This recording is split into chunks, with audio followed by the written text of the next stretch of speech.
और बात लोकसभा चुनाव के छठे चरण के बीच आई उस दुखद खबर की जिसने सभी को सन्न कर दिया। लोकसभा चुनाव के छठे चरण में हरियाणा की सभी 10 संसदीय सीटों पर मतदान के बीच एक दुखद खबर आई कि गुरुग्राम के बादशाहपुर से निर्दलीय विधायक राकेश दौलताबाद नहीं रहे।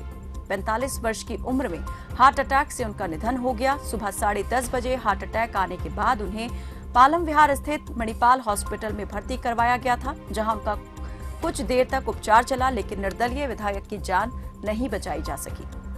राकेश दौलताबाद ने 2019 के चुनाव में बादशाहपुर विधानसभा सीट से निर्दलीय उम्मीदवार के तौर पर जीत हासिल की थी, जिसके बाद उन्होंने बीजेपी सरकार को समर्थन दिया था। उन्होंने बीजेपी कैंडिडेट मनीष यादव को हराया था।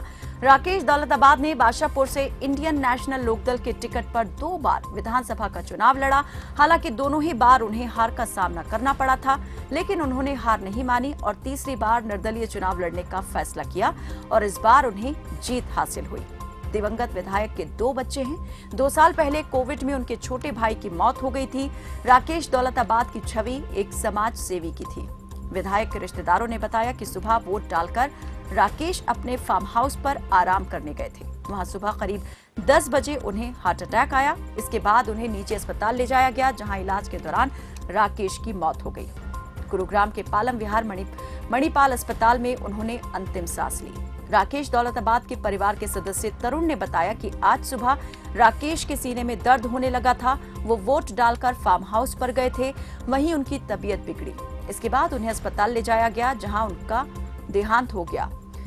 ये पहला मौका था कि उनके सीने में दर्द उठा था। दौलताबाद ने बतौर निर्दलीय विधायक रहते हुए पूर्व मुख्यमंत्री मनोहर लाल खट्टर के नेतृत्व में बनी बीजेपी की सरकार को बिना शर्त समर्थन दिया था। इसके बाद जब जेजेपी से गठबंधन टूटा, तब भी नायब सैनी के नेतृत्व में बनी सरकार का उन्होंने समर्थन किया।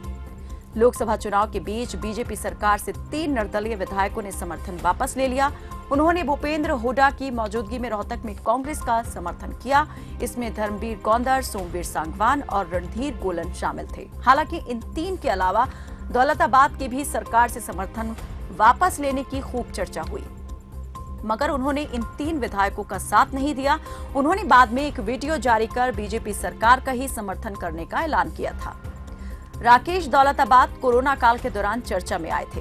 कोरोना काल के दौरान निर्दलीय विधायक राकेश दौलताबाद ने आधारभूत सुविधाओं में शामिल बिजली, सड़क, पानी जैसी समस्याओं को दूर करने के लिए अनूठी पहल की थी। विधायक ने ऐलान किया था कि उनके क्षेत्र में बिजली, पानी, सीवर और सड़क विभाग से जुड़े कार्यों में अच्छा काम करने वाले अधिकारियों और कर्मचारियों को 25 लाख रुपए बतौर इनाम दिया जाएगा। विधायक राकेश दौलताबाद के मुताबिक क्षेत्र में बिजली, पानी, सीवर और सड़क से जुड़े महकमों के जिस अधिकारी को स्थानीय लोगों की ओर से अच्छी रेटिंग दी जाएगी, वो इनामी राशि का हकदार होगा। उन्होंने ये फैसला इसलिए लिया था ताकि अधिकारी या कर्मचारी जनता की शिकायतों को जल्द से जल्द और बेहतर तरीके से दूर करें। समाज सेवा के अपने कार्यों और एक जनप्रतिनिधि के तौर पर किए गए अपने कार्यों से उन्होंने अलग पहचान बनाई। राकेश दौलताबाद के अचानक चले जाने पर सियासी गलियारे से दिग्गजों ने शोक प्रकट किया। राकेश दौलताबाद के देहांत पर प्रधानमंत्री नरेंद्र मोदी ने शोक जताया। उन्होंने लिखा कि हरियाणा के विधायक राकेश दौलताबाद जी के आकस्मिक निधन से अत्यंत दुख हुआ। अपनी मेहनत और लगन से उन्होंने बहुत ही कम उम्र में लोगों के बीच एक अलग पहचान बनाई थी। उनका जाना प्रदेश की राजनीति के लिए एक बड़ा नुकसान है। ईश्वर शोक की इस घड़ी में उनके परिजनों और समर्थकों को संबल प्रदान करे। वहीं पूर्व सीएम मनोहर लाल खट्टर ने लिखा कि बादशाहपुर विधानसभा से विधायक राकेश दौलताबाद के आकस्मिक निधन के समाचार से स्तब्ध और दुखी हूं। हरियाणा विधानसभा ने एक युवा ऊर्जावान सदस्य खोया है। हरियाणा राजनीति में उनकी कमी सदा महसूस की जाएगी। ईश्वर दिवंगत आत्मा को अपनी श्री चरणों में स्थान दें और परिजनों को ये दुख सहन करने की शक्ति प्रदान करें। पूर्व डिप्टी सीएम दुष्यंत चौटाला ने राकेश दौलताबाद के साथ अपनी एक फोटो शेयर की। उन्होंने लिखा कि दोनों बहुत अच्छे दोस्त थे। राकेश के जाने से बड़ा घाटा हुआ है। तो वहीं हरियाणा के सीएम नायब सिंह सैनी ने विधायक दौलताबाद के निधन पर शोक जताया है। सैनी ने लिखा कि बादशाहपुर के विधायक और विधानसभा में प्रमुख सहयोगी रहे राकेश दौलताबाद जी के आकस्मिक निधन से आहत और स्तब्ध हूं। राकेश जी के अचानक चले जाने से हरियाणा की राजनीति में एक शून्यता आई है। ईश्वर उन्हें अपने श्री चरणों में स्थान दें। परिवारजनों और समर्थकों को दुख सहन करने की शक्ति प्रदान करें। वहीं पूर्व मुख्यमंत्री भूपेंद्र हुड्डा ने सोशल मीडिया पर लिखा कि गुरुग्राम के बादशाहपुर विधानसभा क्षेत्र से निर्दलीय विधायक राकेश दौलताबाद के असामयिक निधन पर समाचार सुनकर दुखी हूं। दिवंगत आत्मा को श्रद्धांजलि और परिवारजनों और समर्थकों के प्रति गहरी संवेदनाएं व्यक्त करता हूं। ईश्वर से प्रार्थना है कि परिवारजनों को शक्ति प्रदान करे। राकेश दौलताबाद ने एक समाज सेवी के रूप में अपनी पहचान स्थापित की थी। सामाजिक संगठन परिवर्तन संघ के माध्यम से उन्होंने कई वर्षों तक सेवा कार्य किए। संघ की ओर से समय समय पर रक्तदान शिविर, स्वच्छता अभियान समेत कई तरह के अभियानों में वो हमेशा सक्रिय रहे। गरीब कन्याओं की शादी के लिए उनके परिजनों को सहायता उपलब्ध कराने के अलावा स्वच्छता अभियान का समय समय पर आयोजन संघ के कुछ ऐसे कार्य रहे जिनमें भागीदारी ने राकेश दौलताबाद को जनता के दिल तक पहुंचा दिया।